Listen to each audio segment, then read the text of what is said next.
సంవత్సరాల వరకు దేవుడు ఏదైతే వాగ్దానం చేశారో సమస్త దేశస్థులు నీ ద్వారా ఆశీర్వదింపబడతారు, నేను నిన్ను ఆశీర్వదిస్తాను, నీ సంతానాన్ని ఆశీర్వదిస్తాను, ఏది జరగట్లేదండి.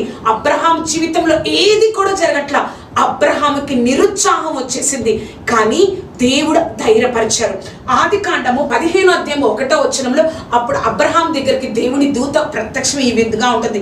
అబ్రహామా, భయపడకు, నేను నీ కేడమును నీ బహుమానమును అయి ఉన్నాను అని ఆ యొక్క అబ్రహాము దగ్గరకు వచ్చి మాట్లాడుతున్నప్పుడు అబ్రహాము ఒక మాట అంటాడండి. 15:2 అందుకు అబ్రహాము, ప్రభువైన యెహోవా నాకు ఏమిచ్చినానేమి, నేను సంతానం లేని వాడనై పోవచ్చున్నానే. ప్రభా, నువ్వు నాకు ఏమిస్తే ఏంటి ప్రభా, నాకు సంతానం లేకుండా అయిపోతుంది కదా అని అబ్రహాము నిరుత్సాహపడుతున్నప్పుడు దేవుడు ఏం చేశాడో తెలుసా? అదే అధ్యాయము 15:5 మనం ఒకసారి చూద్దామండి. మరియు ఆయన వెలుపలికి అతన్ని తీసుకొని వచ్చి, నీవు ఆకాశం వైపు తేరి చూచి నక్షత్రమును లెక్కించుటకు నీ చేతనైతే లెక్కింపమని చెప్పి నీ సంతానము అలాగగునని చెప్పెను.